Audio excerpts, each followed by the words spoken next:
Assalamualaikum warahmatullahi wabarakatuh. Jumpa lagi dengan Ibu Ulfa ya di mata pelajaran pengantar ekonomi bisnis. Oke, gimana kabarnya anak-anakku sekalian?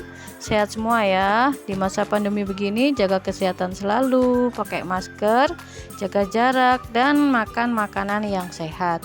Oke, pembelajaran hari ini kita akan membahas tentang kelangkaan ya. Jadi peserta didik diharapkan dapat menjelaskan pengertian kelangkaan, kemudian menjelaskan faktor-faktor penyebab kelangkaan, dan selanjutnya memberikan solusi mengatasi kelangkaan. Apa sih kelangkaan itu? Ya, simak baik-baik video berikut ini ya.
Ya, dari video tersebut menunjukkan contoh-contoh kelangkaan yang ada di sekitar kita ya. Coba sebutkan apa saja contoh-contoh kelangkaan dari video yang kita lihat tadi.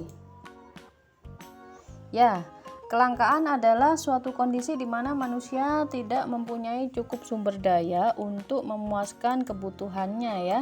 Jadi, kelangkaan itu di mana terjadi karena jumlah kebutuhan yang lebih banyak daripada jumlah barang dan jasa yang tersedia. Alat yang digunakan untuk memuaskan kebutuhan jumlahnya tidak seimbang dengan kebutuhan yang harus dipenuhi ya. Jadi pada intinya kebutuhan manusia itu tidak terbatas ya, namun alat pemuas kebutuhannya terbatas sehingga terjadilah kelangkaan. Nah, berikut adalah contoh kelangkaan gas ya. Laju konsumsi gas di Indonesia di bawah kemampuan produksi. Jadi permintaan terhadap gas itu sangat tinggi ya daripada kemampuan memproduksinya. Kemudian lagi contoh masker ya saat awal-awal pandemi ya. Jadi masker itu sangat langka sekali akibat semua orang membeli masker. Kemudian selanjutnya adalah harga pokok yang melambung naik karena menjelang lebaran. Permintaan sangat naik sekali ya. Kemudian terjadilah kelangkaan ya dan harga menjadi naik. Dan selanjutnya adalah kenaikan harga beras karena masalah distribusi. Nah, ini adalah faktor-faktor yang menyebabkan kelangkaan ya. Dari gambar itu menunjukkan bahwa pertumbuhan penduduk setiap tahunnya meningkat ya. Nah, karena pertumbuhan penduduk tersebut menyebabkan permintaan meningkat. Nah, karena permintaan meningkat ini menyebabkan kelangkaan ya dan terjadilah ketidakseimbangan. Kemudian pasokan sumber daya yang mulai habis, kemudian lagi tidak ada pengganti atau substitusi yang efektif ya. Kemudian yang kedua adalah kemampuan produksi. Jadi ini adalah contoh, ada berita bahwa laju konsumsi gas di Indonesia di bawah kemampuan produksi. Misalkan butuhnya berapa ribu namun kemampuannya hanya berapa ratus. Nah, disitulah terjadilah ketidakseimbangan ya. Nah, jadi ketidakseimbangan itu akibat permintaan yang terlalu banyak yang melebihi kapasitas dan sumber daya yang tidak seimbang dan tidak adanya barang substitusi. Nah, yang ketiga adalah letak geografis. Kita lihat ya di situ gambar kelangkaan air bersih dan karena letak geografis di masa kemarau ya, biasanya di masa musim kemarau itu air itu sulit ya, terutama di daerah dataran tinggi. Kemudian perbedaan kemampuan bercocok tanam karena air itu sulit di masa kemarau, akhirnya hasil panen pun jadi berkurang dan menjadi kelangkaan. Nah, ada juga kelangkaan hewan ya. Nah, yang keempat adalah faktor penyebab kelangkaan, yaitu bencana alam. Misalkan sudah mau panen ternyata ada gunung meletus, Gunung Sinabung ya. Kemudian pas mau panen ada banjir. Nah, hal-hal tersebut yang menyebabkan kelangkaan.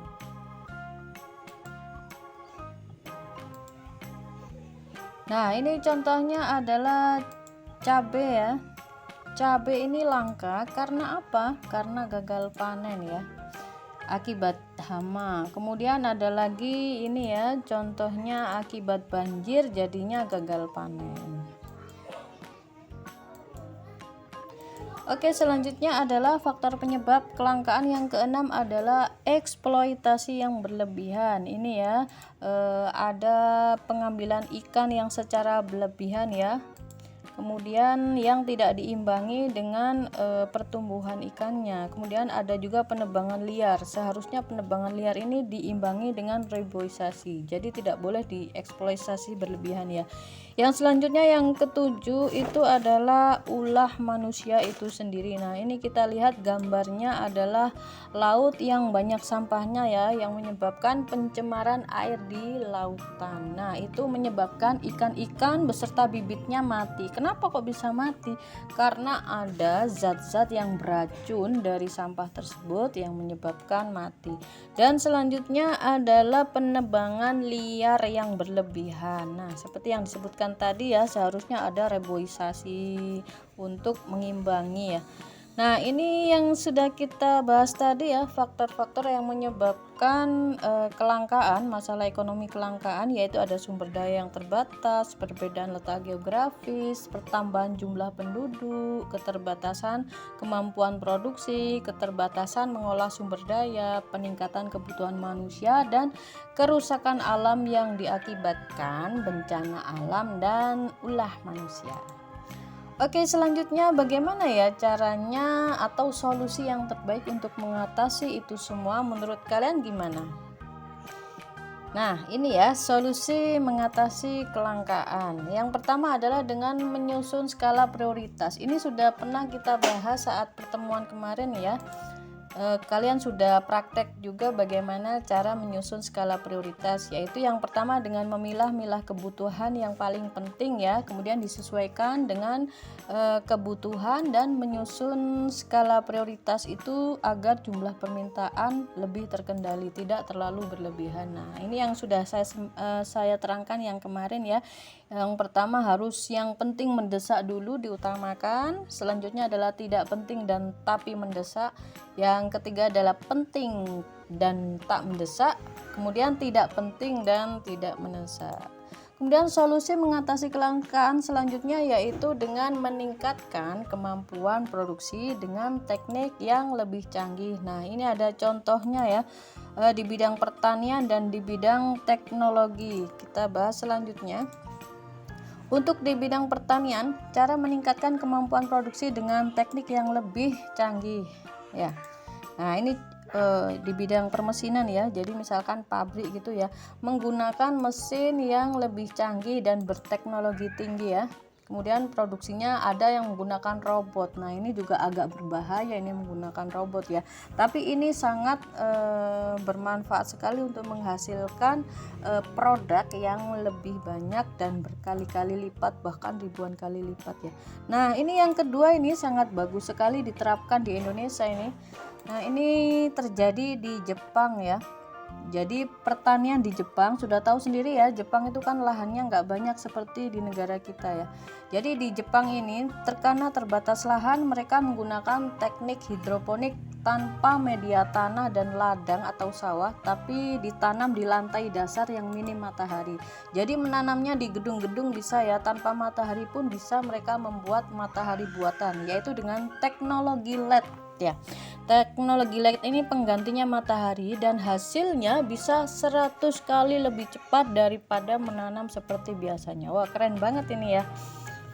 Kemudian coba kalau petani kita seperti itu, wah kaya raya langsung ya. Yang kedua, kemudian menggunakan high pressure sodium, yaitu penggantinya matahari. Karena mereka menanamnya di lantai dasar tanpa matahari, mereka membuat matahari buatan, kemudian menggunakan teknologi lainnya ya, sehingga sampai 100 kali lebih cepat daripada pertumbuhan biasanya. Kemudian yang ketiga, ini yang lebih keren lagi, dikendalikan oleh komputer. Jadi komputer ini tujuannya yaitu mengendalikan suplai air dan pengatur suhu dan temperaturnya.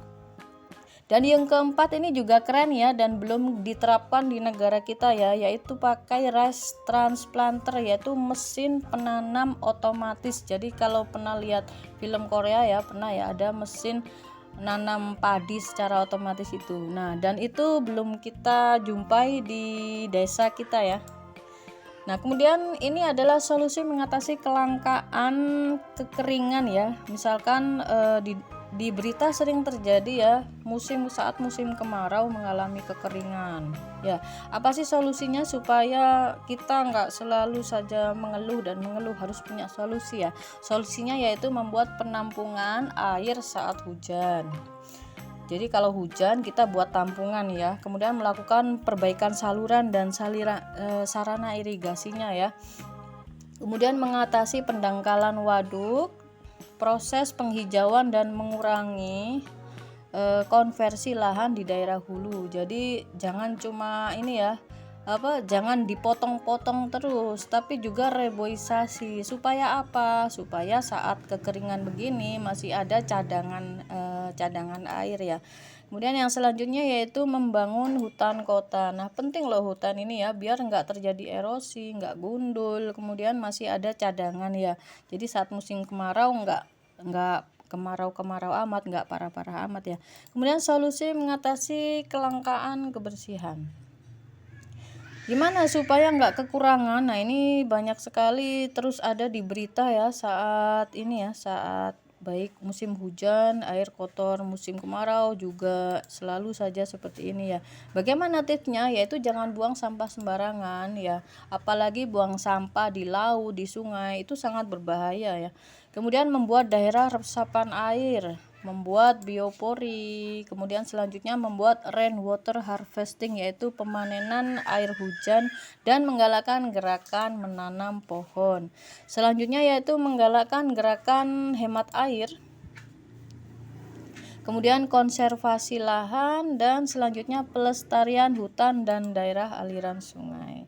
Nah, ini bagaimana cara mengatasi selanjutnya, yaitu dengan cara berlaku arif dan bijaksana dalam memanfaatkan sumber daya ya, yaitu dengan memanfaatkan sumber daya alam secara efisien dan efektif serta menggali yang belum terangkat ya.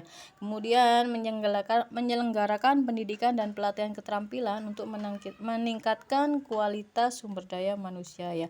Yang penting seandainya kita semua itu sadar bahwa semua itu kita jalankan sesuai dengan peraturan negara, kemudian kita bisa berlaku arif dan bijaksana, insya Allah semua tidak akan terjadi ya, tidak akan ada kemarau yang panjang yang menyebabkan kekeringan dan seterusnya ya. Oke, terima kasih ya atas perhatiannya. Demikian pembelajaran tentang kelangkaan ya. Untuk selanjutnya tugas silahkan dicek di LMS SMK Cendika Bangsa ya. Oke, terima kasih. Assalamualaikum warahmatullahi wabarakatuh.